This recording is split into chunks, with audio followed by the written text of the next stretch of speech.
Bonjour à toutes et à tous. Ça faisait longtemps que je n'avais pas réalisé de nouvelles vidéos. C'est vrai que l'installation ici au jardin d'Osmose nous a demandé beaucoup de travail et beaucoup de temps. Et puis ce n'est que depuis très récemment que nous avons l'électricité.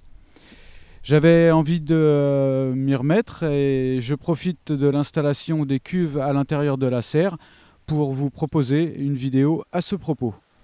Comment utiliser la surface de bâche pour récupérer l'eau de pluie ? Pourquoi choisir de stocker les 6 cuves de 1000 litres dans la serre, malgré la perte d'espace cultivable que cette configuration entraîne ? Comment faire de ce dernier problème une solution, tout en permettant d'isoler les cuves du rayonnement solaire ? Un coffrage massif en bois de palette, 14 mètres carrés 82 plateaux pour entreposer les bacs de semis, un espace dédié au bassinage de ces derniers, des capteurs de chaleur pour les réchauffer, des protections d'hiver et d'été pour les jeunes plants, du lino et des gouttières en tôle métallique pour drainer les excédents d'arrosage. Un élément en plusieurs fonctions, c'est le design polyvalent de stockage de l'eau que j'avais envie de vous présenter en images aujourd'hui. Une première vidéo consacrée au jardin d'Osmose.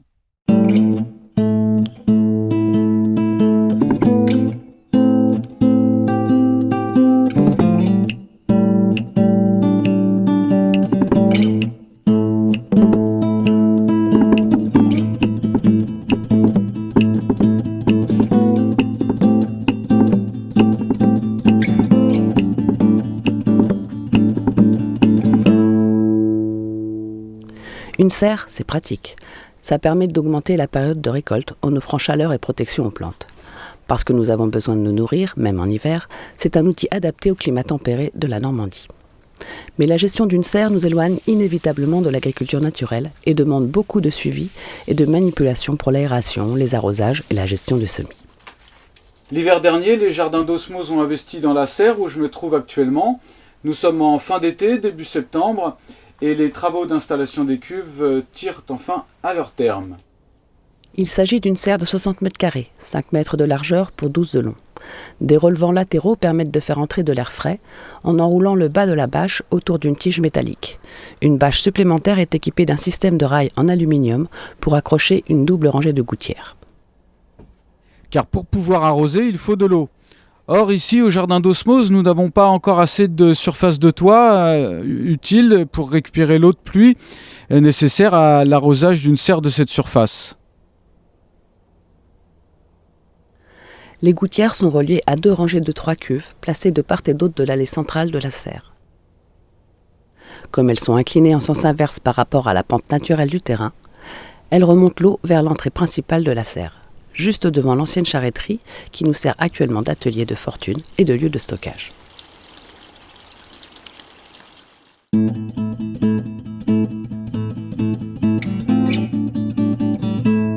Les cuves sont placées à l'intérieur de la serre et occupent une surface de 15 mètres carrés au sol. Elles sont légèrement enterrées pour être à la bonne hauteur par rapport aux descentes de gouttières.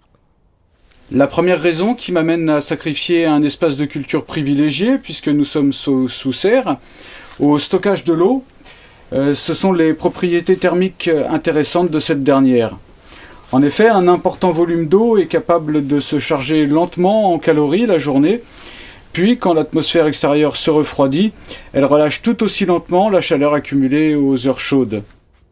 Ce phénomène permet d'atténuer les écarts de température trop brusques dans le volume de la serre, ce qui permet de gagner quelques précieux degrés en hiver, quand le soleil brille froidement, et que la nuit, les températures descendent bien en dessous de zéro.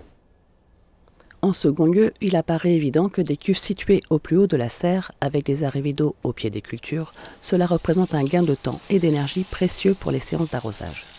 Se posait également la question de la gestion des semis. L'environnement protégé d'une serre est propice à la germination. Or, selon la surface des jardins extérieurs, à alimenter en plan, le nombre de bacs à semis peut très vite représenter une surface d'occupation importante de l'espace.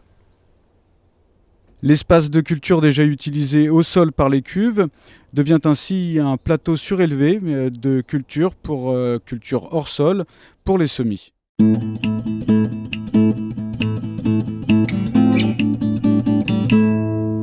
Pour fabriquer les coffrages de cuves, il me fallait des matériaux robustes et aussi faciles à trouver et pour pas cher. Les palettes bleues standards qui mesurent 80 cm sur 120 ont des dimensions qui s'accordent bien avec celles standards des cuves. Les cuves, quant à elles, mesurent 1 mètre de large pour 120 cm de haut et 120 cm de profondeur. Donc c'est à partir de ces cotes que je suis parti pour réaliser le dessin du plan général de l'ouvrage. Il s'est avéré que 4 palettes de 80 cm couvraient un peu plus de 3 cuves en longueur, tandis que 2 autres palettes couvraient une face latérale.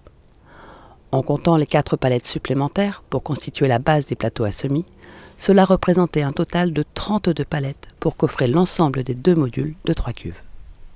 Je me suis procuré des palettes de récup pas chères chez un chineur du coin. Il a fallu alors les désosser sans les casser, les découper et les réagencer de manière à pouvoir venir les clouer et former l'armature générale des caissons. Pour augmenter la solidité et permettre un éventuel démontage, les 4 pans de 4 ou de palettes ainsi obtenus ont été vissés entre eux à chacun des angles du caisson. À ce stade, la solidarisation des 3 premières faces permet de stabiliser la structure. Il est alors temps de déposer les cuves.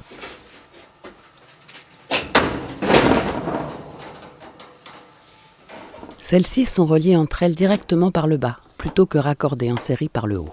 Chaque module de 3 cuves fonctionne ainsi comme une unité indépendante, ce qui est plus pratique à gérer et améliore la résilience de l'ensemble.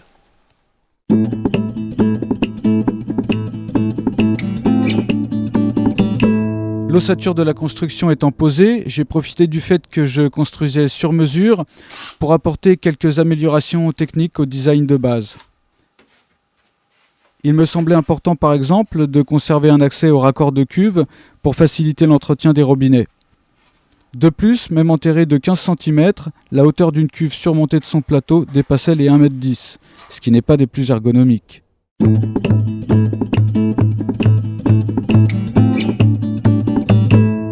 J'ai résolu ces 2 questions en incrustant une estrade le long des 2 modules de 3 cuves de part et l'autre de l'allée centrale. J'ai utilisé pour cela des chutes de pieds de palette que j'ai empilées et clouées entre elles pour former une assise. Par-dessus, je suis venu en visser d'autres pour servir de plancher. Ainsi, il est aisé de venir les dévisser par la suite pour retrouver l'accès au raccord de cuve. Quant à l'estrade, elle est dimensionnée afin de s'y asseoir et bien entendu y circuler pour une gestion plus confortable des bacs à semis.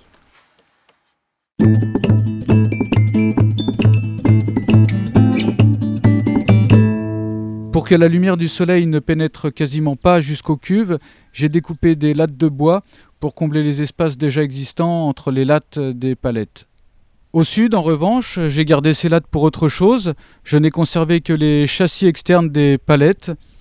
J'ai ensuite occulté l'ensemble avec de la tôle nervurée noire, cela de manière à conserver les calories émises par le soleil et à ainsi réchauffer l'eau plus efficacement qu'un panneau en bois. Un gain de chaleur qui s'accumulera alors directement sous les cagettes pleines de semis, favorisant leur germination.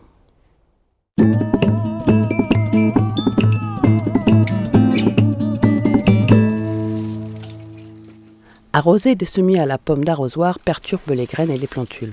De plus, il faut y revenir tous les jours, car l'eau se concentre alors en surface et s'évapore rapidement. Les mottes de terreau ont alors tendance à s'assécher en leur milieu. Sur le plateau du module nord, j'ai donc ajouté un bac pour les bassinages. Je l'ai réalisé avec 4 planches et un vieux rouleau de lino qui me restait d'un précédent chantier. En y déversant de l'eau, puis en y plongeant quelques minutes les cagettes de semis, l'humidité remonte par capillarité dans le terreau, ce qui est plus efficace que l'aspersion. Les mottes ainsi hydratées peuvent ensuite rester plusieurs jours sans apport d'eau supplémentaire. Le bassinage a aussi pour avantage de remplacer des séances d'arrosage plus physiques et chronophages.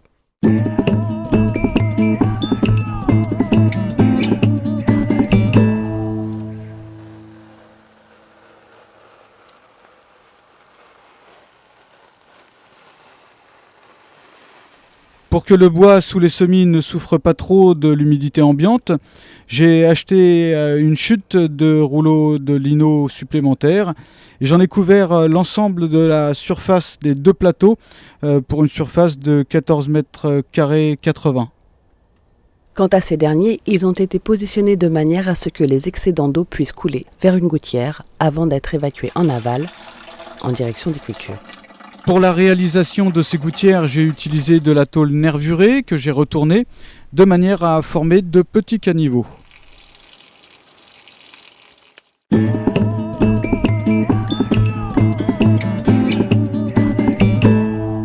Enfin, pour optimiser le microclimat autour des jeunes plants, j'ai ajouté une série d'arceaux, une structure sur laquelle je vais pouvoir accrocher des filets d'ombrage et des voiles de forçage pour l'hiver. Il ne restait plus qu'à raccorder les gouttières aux cuves. Puis à attendre la pluie pour vérifier le bon fonctionnement du système.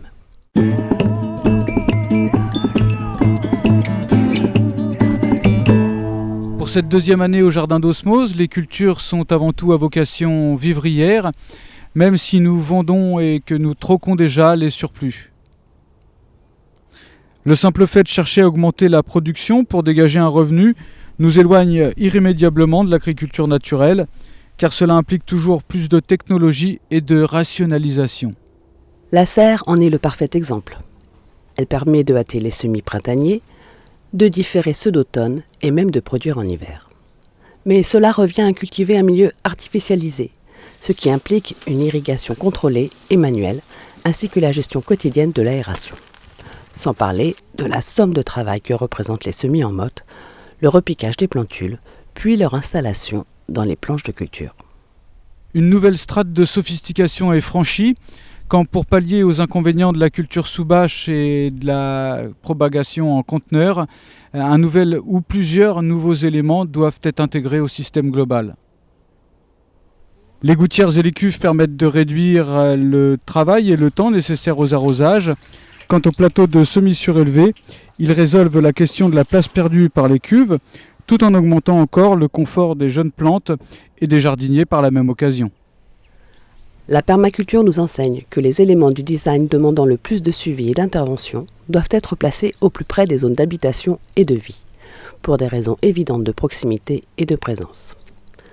La serre des jardins d'Osmose a été installée en zone 1, au cœur du jardin Graines de Vie, entièrement bâti en jardinière de pierres sèches, au pied du grand bâtiment central.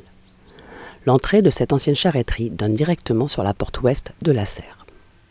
Et c'est justement là que j'ai placé les cuves, car d'un point de vue symbolique, si le jardin Graines de Vie qui entoure la serre est une graine, alors la serre en est l'embryon et les cuves coffrées le saint des saints ou le saint des saints, ça c'est à chacun de choisir.